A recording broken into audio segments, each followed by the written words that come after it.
সুপ্রিয় দর্শক, শুরুতেই জানিয়ে দেব আজকের গুরুত্বপূর্ণ সব আপডেট খবর। জানিয়ে দেব এমন এক সংবাদ যা শুনলে চোখ কপালে উঠবে রীতিমতো। ঘটে গেল এক ভয়ঙ্কর ঘটনা। প্রধানমন্ত্রী শেখ হাসিনার দেশে ফেরার দিনক্ষণ চূড়ান্ত। পর্দা আড়ালে ভারতের মাস্টার প্ল্যান সফল। অবশেষে দুর্নীতি করাই হাসনাত আবদুল্লাহ পদত্যাগের ঘোষণা। বিস্তারিত থাকছে প্রতিবেদনে। এদিকে শেখ হাসিনার দেশে ফেরার দিনক্ষণ চূড়ান্ত। পর্দার আড়ালে ভারতের মাস্টার প্ল্যান সফল। অবশেষে সংসদে হাসনাত আবদুল্লাহর পদত্যাগের ঘোষণা। শেখ হাসিনা কি তবে ফিরছেন? দিল্লি ঢাকা সম্পর্কের নতুন মোড়, ভারতের কৌশলগত চাল। শেখ হাসিনাকে ব্যবহারের মাধ্যমে ভারত রাজনৈতিক চাপ সৃষ্টি করতে পারে। এই কূটনৈতিক দাবার লড়াইয়ে শেষ হাসি কে আসে সেটাই এখন দেখার বিষয়। আমরা যখন শুনতে পাই যে একটা রাজনৈতিক দলকে নির্মূল করার আহ্বান একটা সরকার দল থেকে আসে, সেই বাংলাদেশে আমরা মানুষ ফিরতে চাই না। হাসনাত আবদুল্লাহ সরাসরি পদত্যাগ করবে বলেছে। এই নিয়ে বিএনপি কর্মীরা খুশি মেতেছে, জামাত কর্মীদের উপর প্রভাব পড়েছে সংসদে। আজকের সংসদে হাসনাত আবদুল্লাহর পদত্যাগের ঘোষণায় সবাই অবাক হয়ে যায়। হাসনাত আবদুল্লাহ তার নিজের মুখে অসংখ্য বক্তব্য দেয় এবং সর্বশেষে একটা সিদ্ধান্ত নেয়। জাতীয় সংসদে এক বিরল ইতিহাস সৃষ্টি করলেন হাসনাত আবদুল্লাহ এমপি। বিএনপি তারেক রহমানের জীবন অতিষ্ঠ করে ফেলবে দেশের তরুণ সমাজ। জানাবো বাংলাদেশে আওয়ামী লীগ হচ্ছে এদেশের ২০ কোটি মানুষের দল। ইতিহাস, সংগ্রাম, স্বাধীনতা ও উন্নয়নের পথ চলায় এ দলের সঙ্গে জড়িয়ে আছে দেশের কোটি মানুষের আশা আকাঙ্ক্ষা। গ্রাম থেকে শহর, শ্রমজীবী থেকে শিক্ষিত তরুণ, সব শ্রেণীর মানুষের আবেগ ও আস্থার জায়গা হয়ে আছে আওয়ামী লীগ। বিস্তারিত থাকছে ভিডিওতে। আওয়ামী লীগ হচ্ছে এখন ২০ কোটি মানুষের দল। এদেশে যদি ২০ কোটি মানুষ থাকে, প্রত্যেক দুয়ারে দুয়ারে দল হচ্ছে আওয়ামী লীগ। কার এত বড় সাহস আছে যে আওয়ামী লীগকে এখন দেশে এনে পুনর্বাসিত করা উচিত? পুনর্বাসিতর অর্থটা কি? এটা হচ্ছে আমাদের অপমান করা। আমাদের ২০ কোটি মানুষের আত্মার জায়গায় ২০ কোটি মানুষের ইমোশনের দল হচ্ছে আওয়ামী লীগ। আওয়ামী লীগের একা আওয়ামী লীগের সম্পত্তি না। তো এখানে পুনর্বাসনের কি আছে? আওয়ামী লীগ তো দেশে আছে, আর এখন আলটিমেটলি এটা প্রমাণ হয়ে গেছে। এটা আরো হাতে বাংলাদেশ নিরাপত্তা না হচ্ছে গিয়ে মহিলা শিশুদের নিরাপত্তা, না হচ্ছে দেশের মানুষের নিরাপত্তা, অন্ন, বস্ত্র, বাসস্থান, শিক্ষা, কোনটা নিরাপত্তাই তো আপনারা দিতে পারছেন না। জানিয়ে দেব একমাত্র বাংলাদেশে গরিবের জন্য শেখ হাসিনা বেশি আপন ছিলেন। সাধারণ মানুষের কষ্ট, দরিদ্র পরিবারের প্রয়োজন আর অসহায় মানুষের পাশে দাঁড়ানোর বহু উদ্যোগ তার সময়ই দেখা গেছে, যা বিএনপি সরকার করে নাই। শেখ হাসিনাই সঠিক প্রধানমন্ত্রী। বিস্তারিত থাকছে প্রতিবেদনে। শেখ হাসিনাই ভালো ছিল গরিবের লেগে। শেখ হাসিনা দেখতো যার ঘর নাই হারে ঘর করে দিছে, যার জায়গা আছে ঘর নাই, ও করতে না, সমর্থন নাই, আরে ঘর করে দিছে। আপনি জায়গাও নাই, ঘরও নাই, আপনার থাকার কোনো স্থান নাই। হাসিনা সরকার আপনার থাকার স্থান করে দিছে, বহুত ঘর করে দিছে হাসিনা, শেখ হাসিনা সরকার। জানিয়ে দেব জামায়াতকে ধুয়ে দিলেন তাহেরি। তিনি বললেন, জামায়াত সারা জীবন লুঙ্গির তলে থাইকা থাইকা চা বিস্কুট খাইছে। এই মন্তব্য ঘিরে সামাজিক মাধ্যমে চলছে তুমুল আলোচনা, হাস্যরস ও রাজনৈতিক প্রতিক্রিয়া সৃষ্টি হয়েছে। বিস্তারিত থাকছে প্রতিবেদনে। এরা সারা জীবন লুঙ্গি তুলে থাইকে থেকে চা বিস্কুট খাইছে, কফি খাইছে, এরপরে থাইকে থেকে দেশের সুবিধা নিছে, আর্থিক সুবিধা নিছে। এখন আবার মুনাফিক হয়ে আবার রুখে দাঁড়াইছে। আবার যখন টোট্টারা দরবেন দেখবেন আমার ফলাই গেছে গা, ফলে এবার আপনার লোকে মিশা যাবে গা। এটিকে বলা হয় পট বাহিনী, গুপ্তচর। কথা বলেন ঠিক না বেঠে? জানিয়ে দেব হঠাৎ লাইভে এসে দেশবাসীর উদ্দেশ্যে শেখ হাসিনার হুঙ্কার। জানিয়ে দেব এই অবৈধ তারেক জিয়া সরকার নির্বাচনে আওয়ামী লীগ ভোটে লেগেছিল, না হলে তারেক জিয়ার বাপেরও ক্ষমতা নাই ভোটে জেতার। বিস্তারিত থাকছে প্রতিবেদনে। একটা নির্বাচন করেছে, প্রশাসনের নির্বাচন, ভোটার দিনে দেওয়া লাগেনি, আগের দিন সন্ধ্যা রাত থেকে ভোট দেওয়া হয়ে গেছিল। তারপরে একটু নাটক সাজানো, বিদেশি সাংবাদিকদের দেখা, ছবি তুলে দেওয়া, আহা বাহবা, চমৎকার ইলেকশন। সেখানে যে বিরাট শুভঙ্করের ফাঁকি, সেখানে তো ভোটারবিহীন ইলেকশন। আমরা কোনো হরতালও ডাকিনি, বাধাও না দিয়ে আমরা জনগণকে বলছে, আপনারা যেখানে নৌকা মার্কানি আওয়ামী লীগ নাই, সেখানে আপনারা ভোট দিতে যাবেন না। জনগণ আমাদের কথা শুনেছে, তাদের প্রতি কৃতজ্ঞতা জানাই। হ্যাঁ, বিএনপির কিছু কিছু এলাকায় তারা আওয়ামী লীগের কাছে ক্ষমা চেয়েছে, তাদের কাছে ভোট ভিক্ষা চেয়েছে। আমাকে যখন বলেছে আমরা ঠিক আছে দাও, সেখানেও কিন্তু ওই ফ্যাসিস্টের ভোটই লেগেছে ক্ষমতায় যেতে। এটা তারিখ জেগে মনে রাখতে হবে। তার এমপিদের কাছে জন্য জিজ্ঞেস করে নেয় কোন কোন এলাকার এমপি, আমার কাছে তালিকা আছে, বলতে পারবো। যাও, আমি এটুকু বলবো যে ঠিক আছে, আপনার নোবেল প্রাইজ যিনি পায় তার দেশ চালানো দেখেছেন, এখন আরেকজন এসেছে তারেক জিয়া, তার দেশ চালানোটা আপনারা একটু দেখেন। এদেশের মানুষকে যখন আমি সুখে রেখেছিলাম, তখন সব আমার বিরুদ্ধে নেমে গেল, আমার পদত্যাগ চাই। তখন পদত্যাগ করে কি পেয়েছে সেটা তারা একটু দেখুক। যদিও আমি পদত্যাগ করিনি, কিন্তু তারপরে তো একটা সরকার এসে বসলো, লুটপাট করে নিয়ে গেছে। কত সম্পদের মালিক তারা হয়েছে, তার হিসাব নেন এই উপদেষ্টা আর এদের কাছ থেকে। প্রত্যেকটা হিসাব নিতে হবে, কারণ ওগুলি জনগণের সম্পদ, জনগণের টাকা। জানিয়ে দেব বাংলাদেশ আওয়ামী লীগ এর কার্যক্রম নিষিদ্ধের কালো আইন প্রত্যাহার ও পুলিশ হত্যার বিচারের দাবিতে বরিশাল জেলা আওয়ামী লীগের কার্যনির্বাহী সদস্য জননেতা সেরনিয়াবাদ আশিক আবদুল্লাহর উদ্যোগ ও বরিশাল জেলা আওয়ামী লীগ নেতা ঈশান আরিফ ইসলামের নেতৃত্বে বিক্ষোভ মিছিল। বিস্তারিত থাকছে প্রতিবেদনে।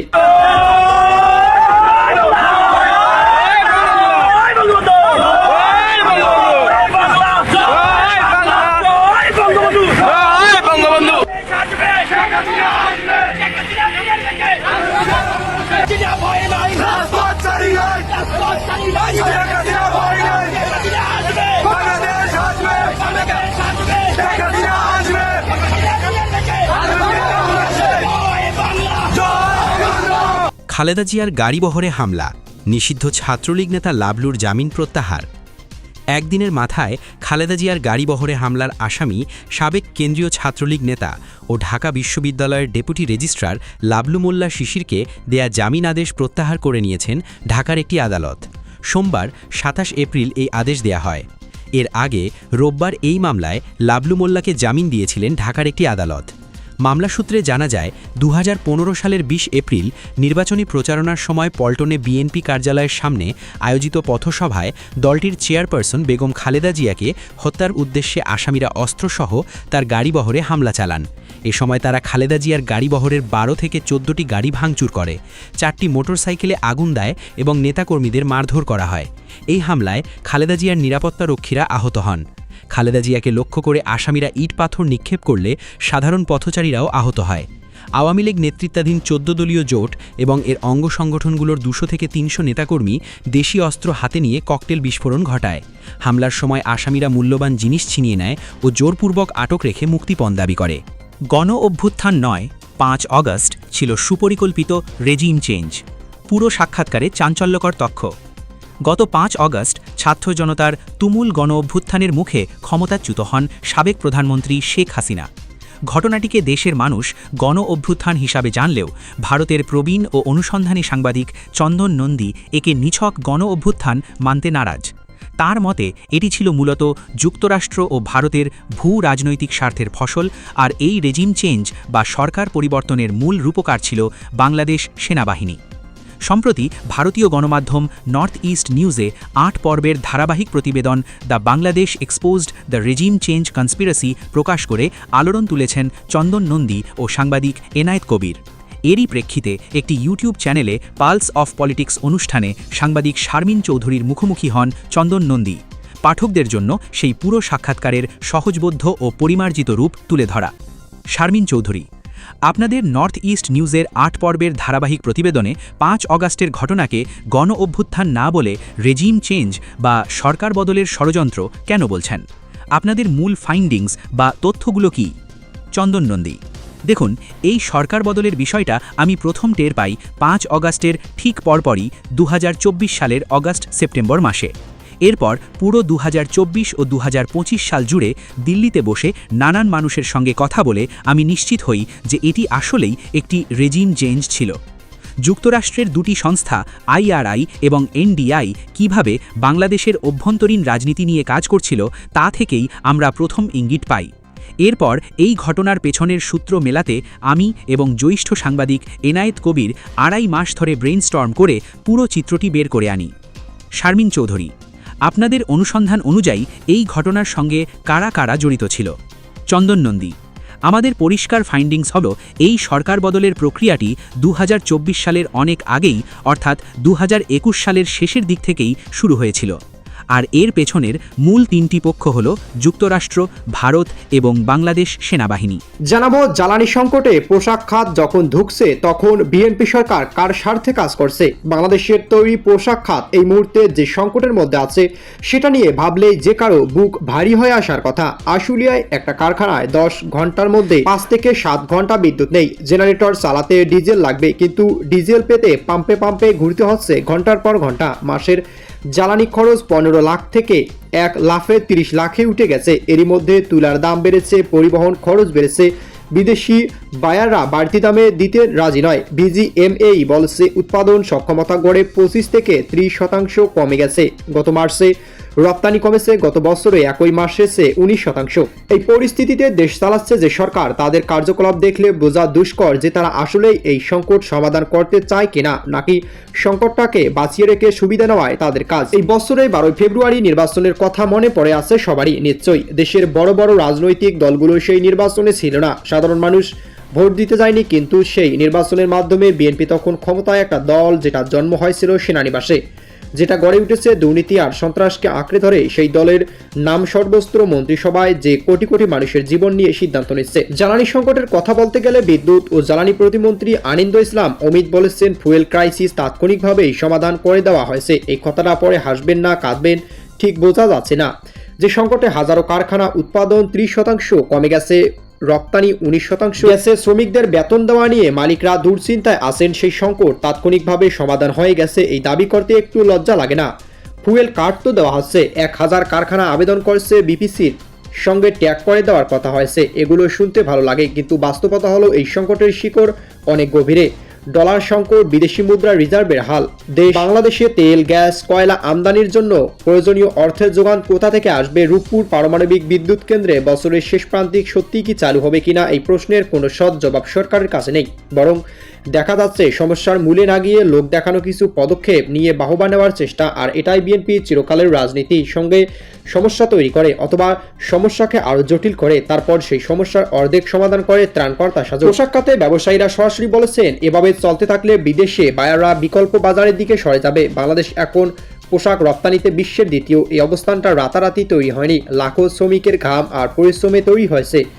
একটা অযোগ্য জনবিচ্ছিন্ন সরকারকে ব্যর্থতায় সেই অর্জন মাটিতে মিশে যেতে পারে। ট্রাম্প প্রশাসনের বাড়তি শুল্কের চাপ আগে থেকেই ছিল, তার উপরেই জ্বালানি সংকট পরে এসেছে। টানা 8 মাস ধরে রপ্তানি কমছে। এই সময়টা দরকার ছিল একটা সরকার যেটা সত্যিকার অর্থে কাজ করতে জানে, কূটনৈতিক দর কষাকষিতে পারদর্শী এবং দেশের অর্থনীতির স্বার্থকে সর্বোচ্চ গুরুত্ব দেয়। বিএনপি সরকার সেই মানদণ্ডের ধারে কাছে নেই। একটা দল যেটাই বৈধতায় প্রশ্নবিদ্ধ, যেটা জনগণের ম্যান্ডেট ছাড়া ক্ষমতা এসেছে, সেই দলের কাছে লাখো শ্রমিকের ভবিষ্যৎ জিম্মি হয়ে আছে। এটাই বোধহয় এই মুহূর্তে বাংলাদেশের সবচেয়ে বড় সংকট।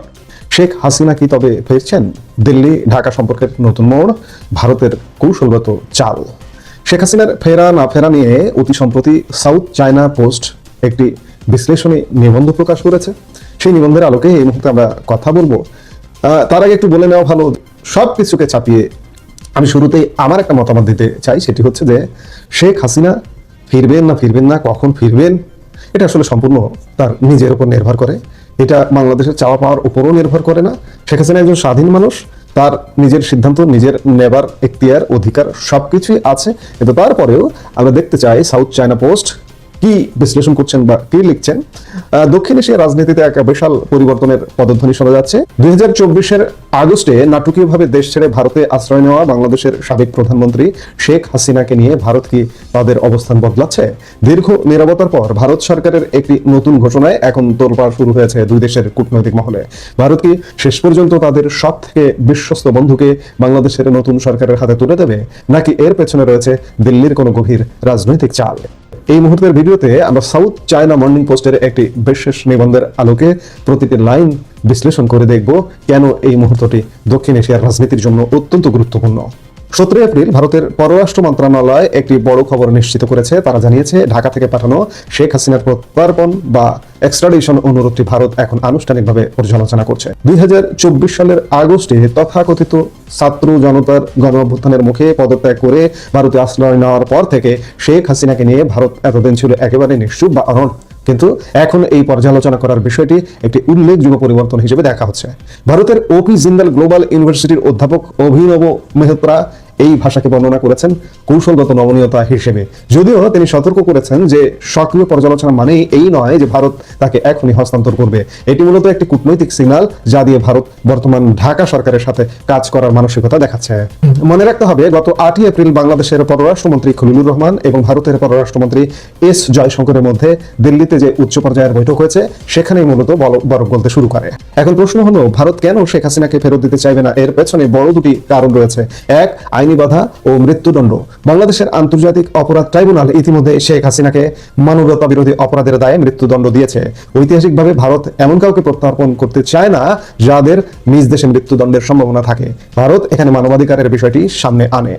2, রাজনৈতিক মিত্রতা। 2009 থেকে 2024 পর্যন্ত দীর্ঘ 15.5 বছর শেখ হাসিনা ভারতের সব থেকে বড় কৌশলগত মিত্র ছিলেন। ভারতের উত্তর পূর্বাঞ্চলের নিরাপত্তা নিশ্চিত করা এবং ইসলামী চরমপন্থা দমনে শেখ হাসিনা ভারতের আস্থার প্রতীক ছিলেন। ভারত মনে করে শেখ হাসিনাকে ফেরত দেওয়া মানে হলো তাদের দীর্ঘদিনের এক বিশ্বস্ত বন্ধুকে বিপদে ফেলা, যা অন্য আঞ্চলিক মিত্রদের কাছে ভুল বার্তা দিতে পারে।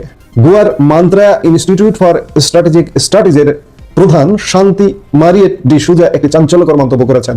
তিনি শেখ হাসিনাকে দিল্লির জন্য একটি কৌশলগত সম্পদ বা স্ট্র্যাটেজিক অ্যাসেট হিসেবে বর্ণনা করেছেন। তার মতে ভারত যদি শেখ হাসিনাকে হস্তান্তর করে তবে সেটি হবে বাংলাদেশে আওয়ামী লীগের রাজনীতির চূড়ান্ত সমাপ্তি। ভারত দীর্ঘমেয়াদে চায় আওয়ামী লীগ ঘুরে দাঁড়াক, আর শেখ হাসিনাকে হাতে রাখা দিল্লির জন্য একটি দাবার গুটির মতো। যদি ভবিষ্যতে বাংলাদেশে বিএনপি সরকার ভারতের স্বার্থ বিরোধী কোনো পদক্ষেপ নেয়, বিশেষ করে পাকিস্তান বা চীনের দিকে বেশি ঝুঁকে পড়ে, তবে শেখ হাসিনাকে ব্যবহারের মাধ্যমে ভারত রাজনৈতিক চাপ সৃষ্টি করতে পারে। ফেব্রুয়ারিতে তারেক রহমানের নেতৃত্বে বিএনপির বড় জয়ের পর থেকে এই দুই দেশের সম্পর্কে কিছুটা গতি এসেছে। ভারতের সাবেক কেন্দ্রীয় মন্ত্রী ও বিজেপি নেতা দীনেশ ত্রিবেদীকে বাংলাদেশের পরবর্তী হাই কমিশনার হিসেবে নিয়োগ দেওয়া হচ্ছে। এটি কোনো সাধারণ নিয়োগ নয়, সাধারণত পেশাদার কূটনীতিকদের পাঠানো হলেও এবার একজন নেতাকে পাঠানো হচ্ছে যাতে রাজনৈতিক সমস্যাগুলো রাজনৈতিকভাবেই সমাধান করা যায়। ডক্টর মোহাম্মদ ইউনূস ক্ষমতায় আসার পর ভারতের সাথে সম্পর্কের কিছুটা অবনতি হয়েছিল। ভারতের প্রতি ইউনূসের অভিযোগ ছিল যে ভারত শেখ হাসিনাকে আশ্রয় দিয়ে ছাত্র জনতার বিপ্লবকে অপমান করছে। এছাড়া ঢাকা ইসলামাবাদ ঘনিষ্ঠতা এবং বাংলাদেশে চীনা প্রকল্পের আমন্ত্রণ দিল্লিকে কিছুটা চিন্তায় ফেলেছে। কিন্তু বর্তমান পরিস্থিতিতে ভারত চাইছে এই দূরত্ব কমিয়ে আনতে। এই আলাপের শেষে এসে আমাদের জানতে হবে আইনি প্রক্রিয়াটা কি। ভারতের 1962 সালের প্রত্যর্পণ আইন অনুযায়ী প্রথমে দিল্লি অনুরোধটি বিচার করবে, তারপর একটি আদালত খতিয়ে দেখবে সেখানে আইনি ভিত্তি আছে কিনা। শেখ হাসিনা চাইলে আদালতে একটি চ্যালেঞ্জ করতে পারেন, কিন্তু সবচেয়ে বড় কথা হলো আদালত অনুমতি দিলেও চূড়ান্ত সিদ্ধান্ত হবে ভারত সরকারের রাজনৈতিক টেবিল থেকে। ভারত কি শেখ হাসিনাকে ফেরত দেবে? বর্তমান পরিস্থিতি বলছে ভারত আসলে সময় নিচ্ছে। তারা একদিকে ঢাকার সাথে সম্পর্ক স্বাভাবিক করতে চায়, অন্যদিকে নিজেদের কৌশলগত সম্পদ হিসেবে শেখ হাসিনাকে এখনই হাতছাড়া করতে রাজি নয়। এই কূটনৈতিক দাবার লড়াইয়ে শেষ হাসি কে আসে সেটাই এখন দেখার বিষয়। মত প্রকাশের স্বাধীনতা আওয়ামী লীগের সময় ছিল, তবে সেটা সহমত প্রকাশের স্বাধীনতা। আমরা এই পার্লামেন্টের পরে আমরা শুধুমাত্র মত প্রকাশের স্বাধীনতা নয়, আমরা দ্বিমত প্রকাশের স্বাধীনতা চাই। আমরা যখন শুনতে পাই যে একটা রাজনৈতিক দলকে নির্মূল করার আহ্বান একটা সরকার দল থেকে আসে, সেই বাংলাদেশে আমরা মাননীয় স্পিকার ফিরতে চাই না। ধন্যবাদ মাননীয় স্পিকার। আমার সিরিয়াল অনেক পিছনে ছিল, যদিও আমি আজকে এই সংসদে আমরা অনেক ত্যাগ তিতিক্ষা, আমরা সবার কাছে অনেকের সংগ্রামের কথা শুনি। তারা অনেক লড়াইয়ের মধ্য দিয়ে আজকে এই সংসদটি আমাদের প্রজন্মের জন্য, আসলে আমরা আজকে যা কাজ করছি না কেন সেগুলো হচ্ছে আমাদের প্রজন্মের জন্য। আপনারা যে কাজগুলো করছেন, যে দায়িত্বটা নিয়েছেন, এই দায়িত্বের ফলভোগী বা সুবিধাভোগী কিন্তু আমাদের এই প্রজন্ম। মাননীয় স্পিকার, আমরা খুব আশাহত হই যখন এই সংসদ এত রক্ত, এত লড়াই, এত ত্যাগের পরে আজকে যখন এই সংসদটি গঠিত হয়েছে, কিন্তু এই সংসদ আবার আগের যেই ভিশিয়াস সাইকেল, দোষারোপের যেই সাইকেল, একজনকে বিভিন্ন ট্যাগিংয়ের যেই সাইকেল, মত দমনের নামে, বিরোধী মত দমনের নামে মামলার যে সাইকেল, আমরা সেখানে আবার চলে গিয়েছি। ক্যাম্পাসগুলো আবার আনরেস্টের দিকে যাচ্ছে, অস্থিতিশীল পরিবেশ সৃষ্টি হচ্ছে, বিরোধী দল মত দমনের জন্য মামলা করা হচ্ছে, প্রতিমন্ত্রীকে ফেসবুকে লেখার কারণে বাসা থেকে তুলে নিয়ে আসা হচ্ছে, হুইপকে সমালোচনা করলে বাসা থেকে তুলে নিয়ে আসা হচ্ছে। আবার আমরা আগের সংস্কৃতিতে আমরা চলে যাচ্ছি, যেখানে মাননীয় প্রধানমন্ত্রী নিজে কার্টুন শেয়ার করে বিভিন্ন স্যাটায়ার, বিভিন্ন মকারিকে প্রমোট করছে, বিরোধী মতকে প্রমোট করছে। সেইখানে এই সংসদ গঠিত হওয়ার পর থেকে আজকে পর্যন্ত 9টা ঘটনা ঘটেছে, যেখানে মত প্রকাশের জন্য আজকে বাসা থেকে তুলে নিয়ে আসা হয়েছে। মাননীয় স্পিকার, আমরা মত প্রকাশের স্বাধীনতা চাই। মত প্রকাশের স্বাধীনতা আগেও ছিল, মত প্রকাশের স্বাধীনতা আওয়ামী লীগের সময় ছিল, তবে সেটা সহমত প্রকাশের স্বাধীনতা। আমরা এই পার্লামেন্টের পরে আমরা শুধুমাত্র মত প্রকাশের স্বাধীনতা নয়, আমরা দ্বিমত প্রকাশের স্বাধীনতা চাই। আমরা এখানে দাঁড়িয়ে মাননীয় প্রধানমন্ত্রীর সমালোচনা করতে চাই, আমরা নির্ভয়ে ফেসবুকে আমরা ব্যাক স্পেস ব্যবহার করতে চাই না। কিন্তু আবার একটা ভয়ের পরিবেশ সৃষ্টি করা হচ্ছে, আবার একটা আতঙ্কের পরিবেশ সৃষ্টি করা হচ্ছে। আমরা দেখলাম সিলেক্টিভ এক ধরনের বিরোধিতার পরিবেশ তৈরি করা হচ্ছে। আমাদের সমাজের যারা গ্রহণযোগ্য এক ধরনের পলিটিক্যালি এলিট শ্রেণীর নারীদেরকে নিয়ে যখন সমালোচনা করা হয়, তখন সেটাকে নারীদের বিরুদ্ধে এটাকে বিবেচনা করা হয়। কিন্তু যারা পলিটিক্যালি পিছিয়ে পড়া জনগোষ্ঠী রয়েছে, গার্মেন্টস কর্মী রয়েছে, যারা হচ্ছে এই দেশের অর্থনীতির চাকাকে সচল করার জন্য রাত দিন পরিশ্রম করে যাচ্ছে, গ্রামগঞ্জের নারীরা মায়েরা যারা রাত দিন পরিশ্রম করে যাচ্ছে, তাদেরকে যখন সার্টশেম করা হয়, গালি দেওয়া হয়, সেটাকে আমরা নারী বিরোধিতা হিসাবে আমরা সেটাকে আমলে নেই না। এই ধরনের সিলেক্টিভ নারী বিরোধিতা করা, এই ধরনের সিলেক্টিভ নারী সমালোচনা করার যেই ধরনের প্রবণতা রয়েছে, সেই জায়গাগুলো থেকে মাননীয় স্পিকার আমাদেরকে বেরিয়ে আসতে হবে।